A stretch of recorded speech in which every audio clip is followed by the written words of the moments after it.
minutes. Sit yourself down as comfortably as you like and where you like.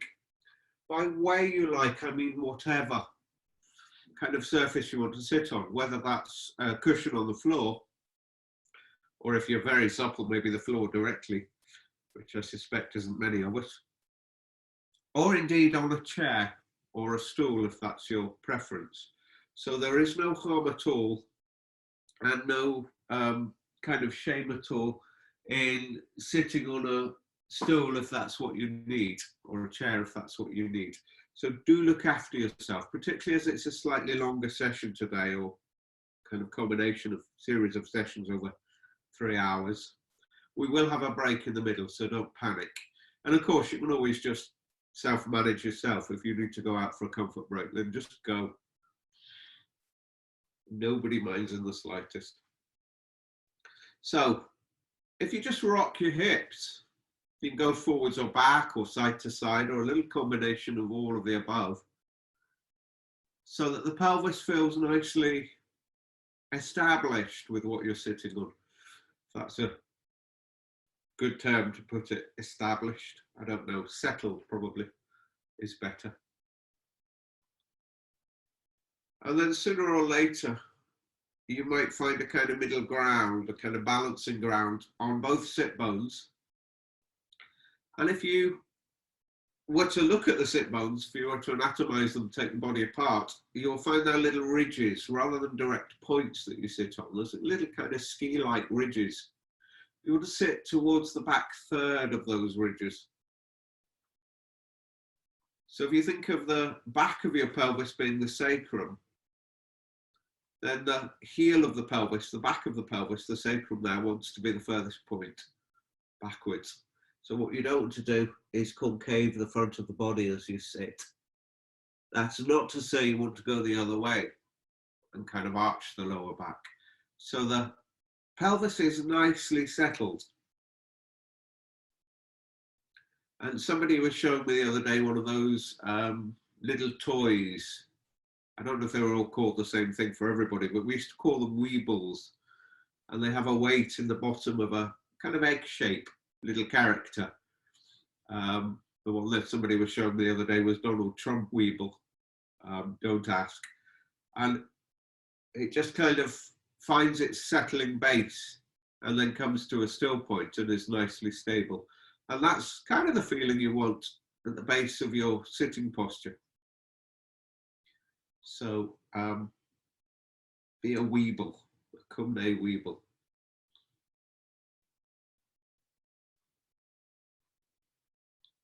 And then the spine itself, or the kind of torso line of the body, is informed by that base. So there's a sense almost of the spine finding its natural verticality, or it's kind of, it's not a plumb line as such, but there's a poise to it that's very natural and free, as opposed to you putting the body in place. You kind of allow that natural unfurling, shall we call it, of the spine.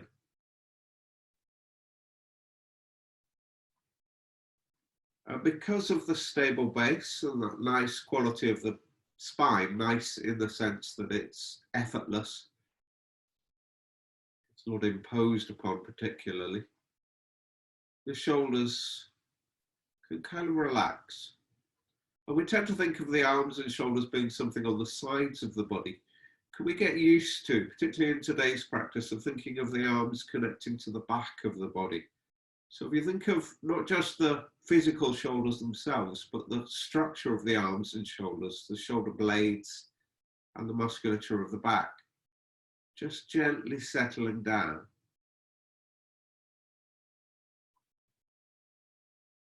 So if there were an energy line on the outside of the body, it would rise on the front and move down the back.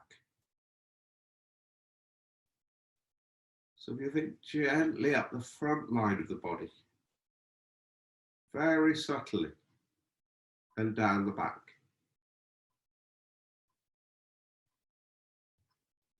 Take a kind of rising inspiration, rising in-breath. allowing that length.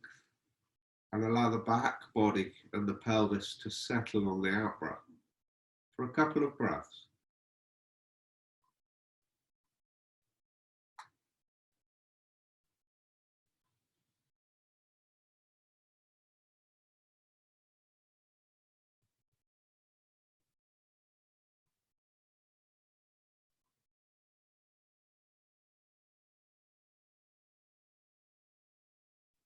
And then if you soften around the throat and feel the length of your neck, how effortless can you make the feeling of the head on top of the spine? So if we were going to do that technically, I might say draw the chin in a little, but it's subtler than that. The feeling is one of almost buoyancy with the head.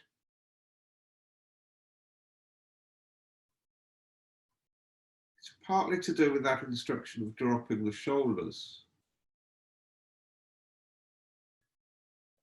The neck, energetically, if you like, within your feeling tones, within your awareness of it, softly lengthens. But again, it's not so much you placing the head in a position as you allowing its freedom.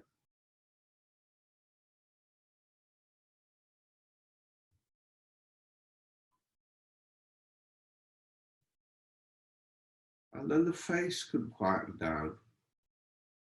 So again, the technical instructions might be relax the eyes or soften the eyes, which is a very useful instruction. And the eyes play a really interesting role in these practices, as we might explore in a little while. But for now, just keep them very gentle, very quiet. They can be open, but a lowish gaze. You don't need to gaze at the screen if you can follow me audibly. The cheeks can relax, and the jaw has a quality of ease to it, where the mouth very, very slightly open.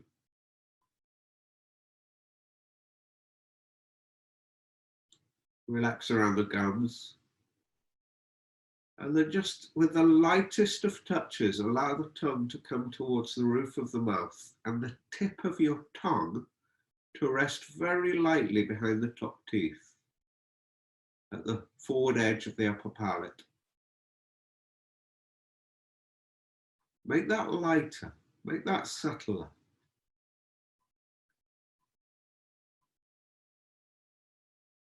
As if you were to make the quietest whisper of a la or a duh sound.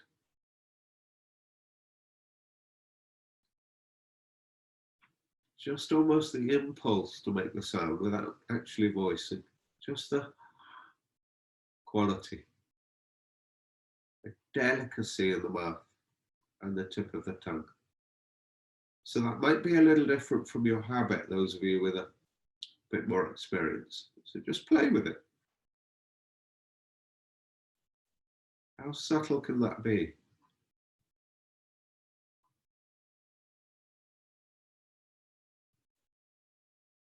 And here comes the fun of it. How does that affect your breathing? Don't think intellectually or start listing things. Feel. If you've got that quality of release through the system and the posture finding its kind of settling point,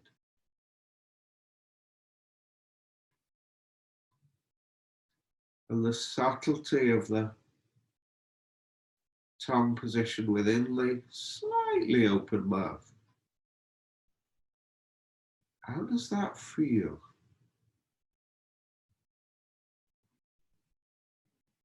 And slightly more specifically, what does it do to the quality of breath?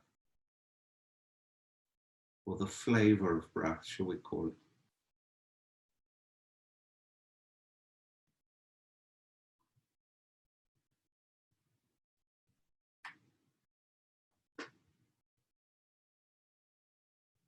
And then relax through the centers of feeling in the body. So particularly in this point, the throat.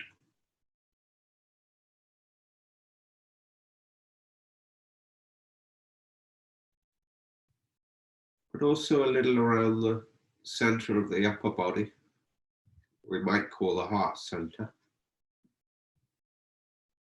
Don't forget the back body. And the abdominal area, the kind of seat of energy and breathing.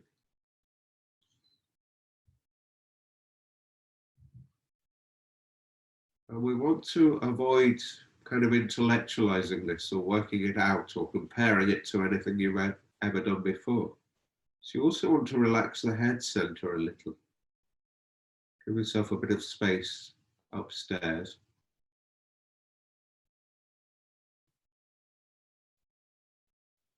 Up top.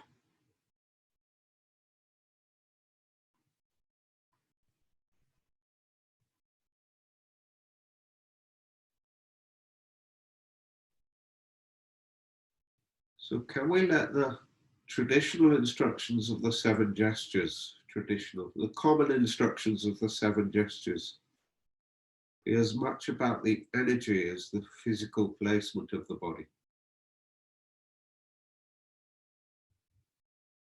And eventually there's a kind of uniformity of sensation or tone within the feeling sphere, within our kum, as opposed to disparate energies, separated energies, kind of an atomized sensation. Here it's the whole kilosphere or the whole kum of the body.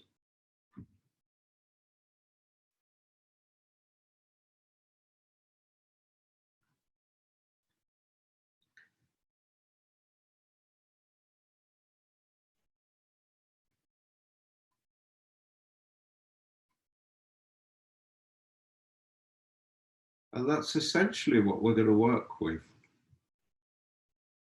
for the rest of the morning. So just take another minute or two if you're comfortable.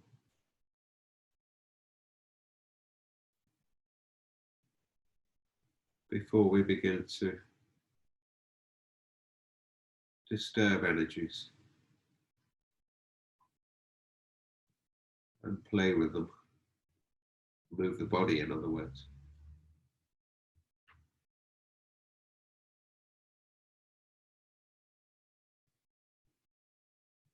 Is there any way you're less settled in or less aware of? To visit the lower body a little more? Or is one side slightly more lively than the other this morning? Everything's okay, it's just observing. We're not judging. Or you're missing a little bit of awareness behind you.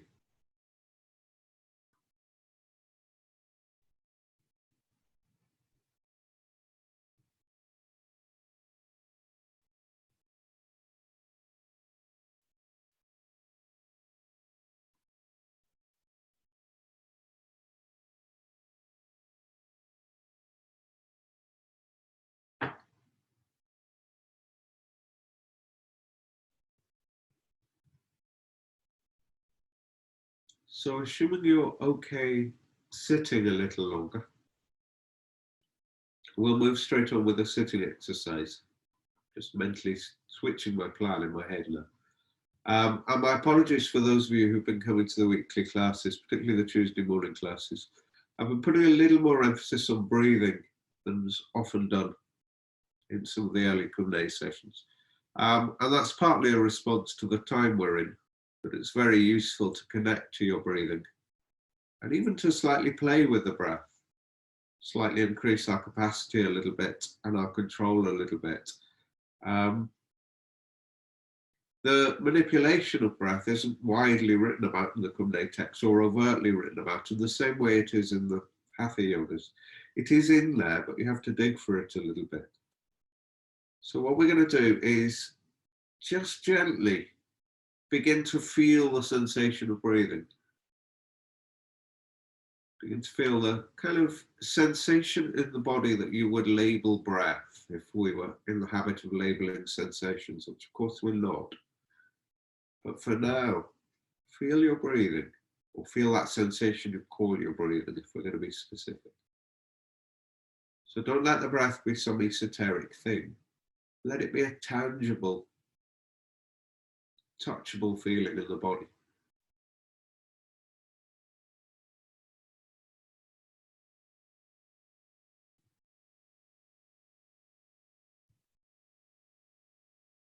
And then can you kind of give it a bass tone, a heaviness. Feel the breath in the lower body.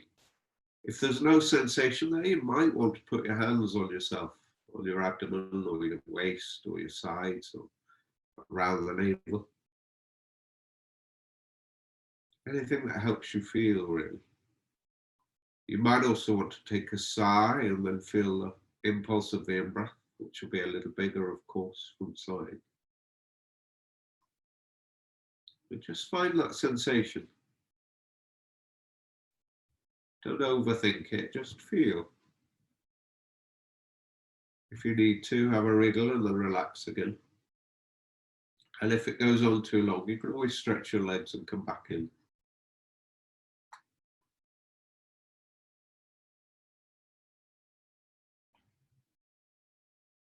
Good. And then without particularly over manipulating the breath or doing anything dramatic, just let the hands, almost at the end of an out breath, just find the rib cage. You kind of ambush the body a little bit, kind of an out breath, and then you feel the impulse of the in breath.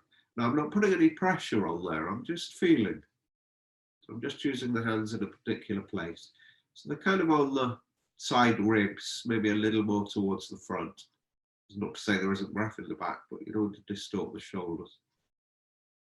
And the hands are light and just feeling the movement. It's quite easy, isn't it?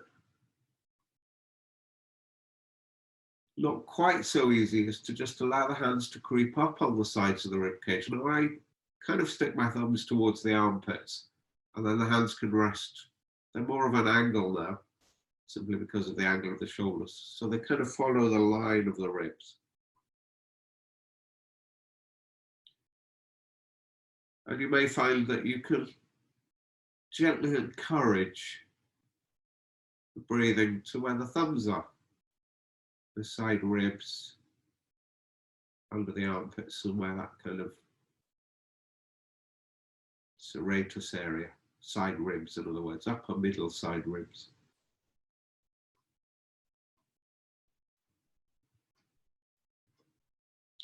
We could call this armpit breathing, but it's a little below the armpits. The sensation may be subtler, or it may be quite different. Good. And then just put one thumb under one sternum and one index finger under the other. If your hands are wide enough, they probably are. So you're just resting one hand over your heart, but it's really the index finger and the thumb you're interested in. Just under the collarbone on each side. Don't force the breath there, but just notice if there's a tiniest hint of sensation there. Some of it may be more pronounced, and it's kind of, if you feel it, it's more of a kind of out and upward feeling. Try not to do it. Try and just let yourself breathe and feel. So you're not manipulating the breath as such. We're just encouraging sensation. And there isn't much lung tissue up here, but there is muscular movement. Good. And take an easy in-breath. Let an out-breath go, and then bring the hands back to the side ribs, that first place. Now apply 5% more pressure. You very slightly push as the in-breath comes. So the in-breath has to work just that tiny bit more. And then as you exhale, apply a little kind of pressure as you follow in with the hands. So you're having to breathe against the hands a little as the inhale comes. And then you're using a little bit of pressure as you breathe out. You're encouraging the out breath, and just think of it as 5, at the most 10% extra. Again, it's nothing dramatic, nothing huge, and you have perfect permission to stop if it's making anybody overbreathe or think too much. Just blow a big sigh, have a shake out.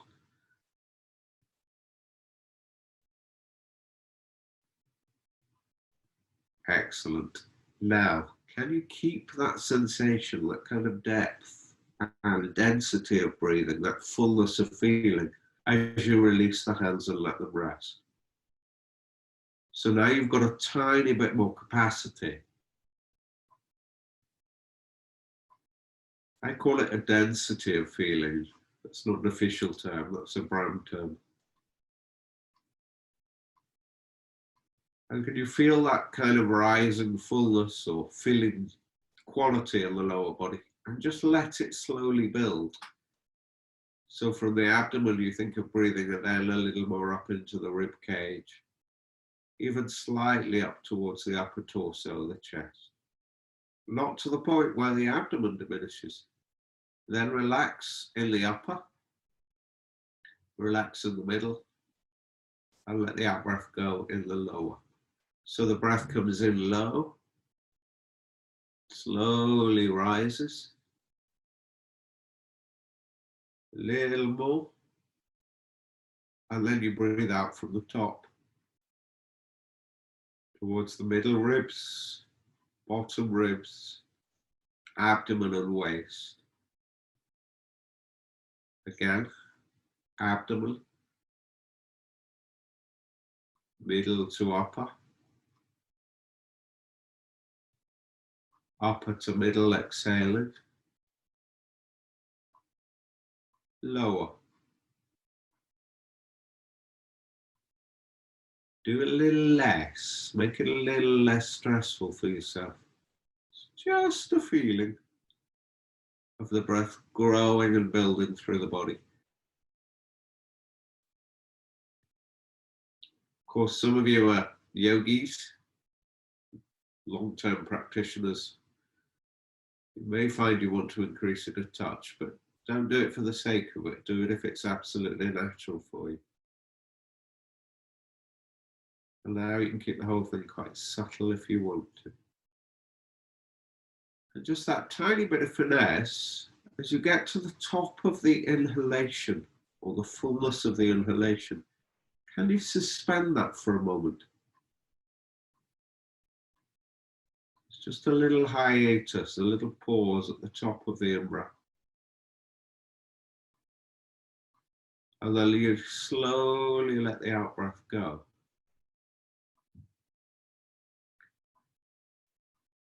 Allow that to transition into the subsequent in-breath.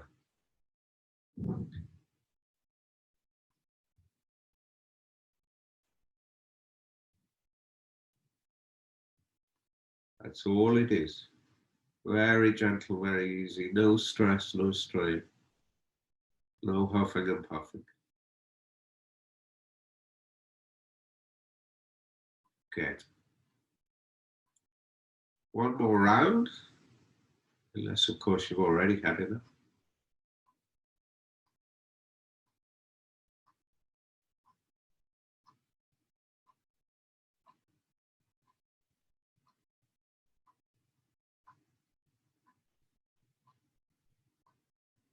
Excellent.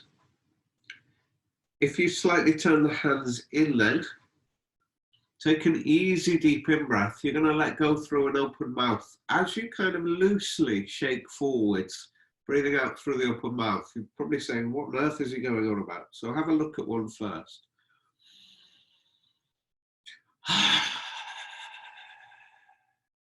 Simple as that. All together now.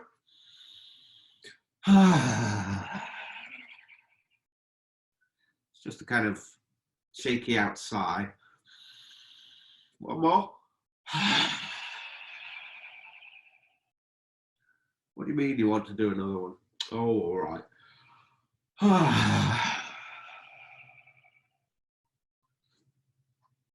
get. And then, not before time, free up your limbs, give your legs a bit of a stretch. That might just be me, I don't know.